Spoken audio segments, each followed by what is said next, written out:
द्वितीय अध्याय नारी और आध्यात्मिकता। प्रथम भाग सहजात आध्यात्मिक अधिकार।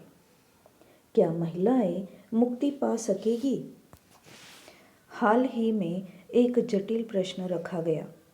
समस्या अथवा प्रश्न जटिल हो सकता है, किंतु उत्तर अत्यंत सरल है। प्रश्न था, क्या महिलाएं मुक्ति मोक्ष प्राप्त करने की अधिकारिणी हैं?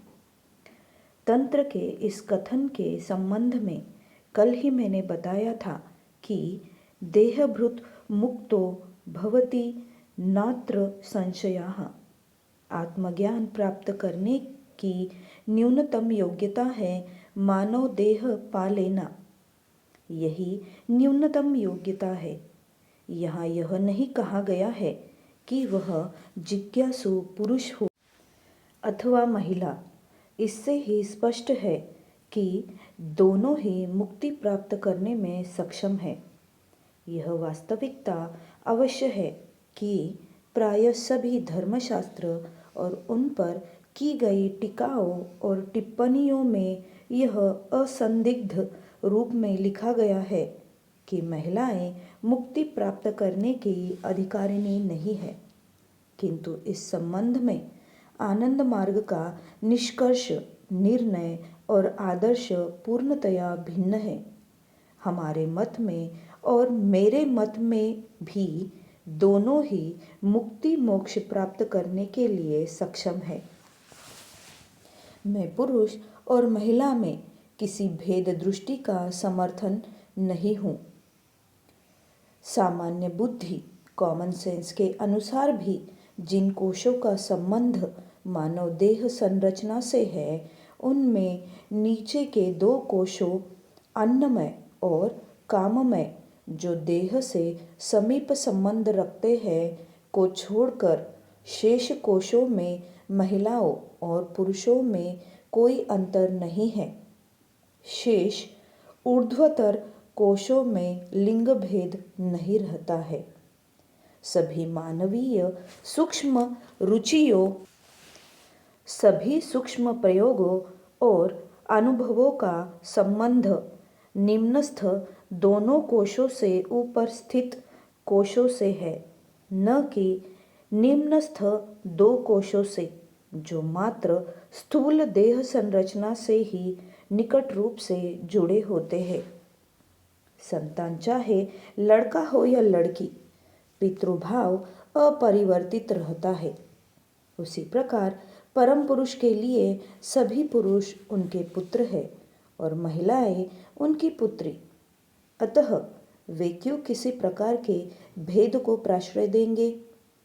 मुक्ति मोक्ष के द्वार यदि पुत्रों के लिए खुले हैं तो पुत्रियों के लिए भी खुले हैं। क्यों नहीं? तर्क की भी यही मांग है। निहित स्वार्थी तत्व अथवा वे जो मजहबी क्षेत्रों में स्वार्थ से प्रेरित थे, कहा करते थे कि मुक्ति केवल पुरुषों के लिए है। वे बहुत समय तक महिलाओं के शोषण को प्रोत्साहित करते रहे। यही मनोविज्ञान इस मत के समर्थन में था। वे इसी मनोविज्ञान से प्रेरित थे। यही कारण है कि वे कहते थे कि मुक्ति और मोक्ष मात्र पुरुषों के लिए संभव है। अस्तु, यह संपूर्ण विश्व परम पुरुष की ही सृष्टि है। अपितु यह कहना अधिक उचित होगा कि यह संपूर्ण विश्व परम पुरुष का रूपांतरित देह है। मैंने तुम्हें बताया था कि हम लोगों का विश्वास अवतारवाद में नहीं है। साथ ही हमारा यह भी कथन है कि कण कण ही उनका अवतार है। तुम सभी उनके अवतार हो, न केवल पुरुष वरन महिलाएं भी। त्वं स्त्री त्वं पुमानसि त्वं कुमार उत वा कुमारी त्वं जीर्णो दंडेन वज्रासि त्वं जातो भवसि विश्वतोमुख। तुम महिलाओं के रूपों में हो, तुम पुरुषों के रूपों में हो, तुम लड़कियों के रूपों में हो, तुम लड़कों के रूपों में हो। तुम ही हाथ में छड़ियाँ लिए वृद्ध के वेश में सड़क पर चलते हो, और जब तुम अपने आप को सृष्ट करते हो तो सर्वद्रष्टा, सर्वज्ञ और सर्वसमर्थ रूप में तुम ही प्रकट होते हो।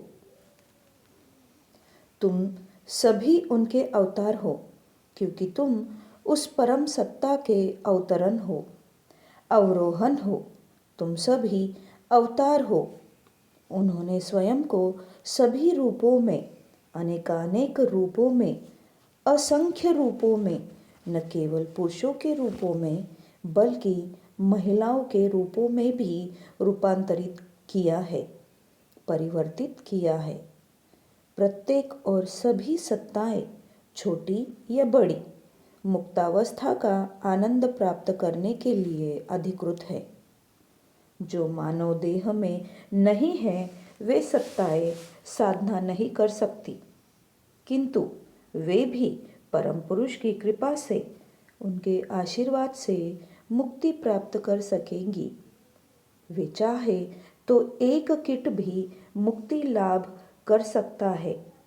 यह सत्य है कि एक कीट मानव देह नहीं पाने के कारण साधना नहीं कर सकता, किंतु तब भी परम पुरुष चाहे तो उसे मुक्ति मिल सकती है। जो धर्मग्रंथी व्यक्ति यह कहते हैं कि स्त्रियां मुक्ति नहीं पा सकती, उन्हें ऐसा कहने का अधिकार नहीं है। उनका ऐसा कहना मात्र दुस्साहस है और कुछ नहीं। आनंद वचनामृतम 3 खंड।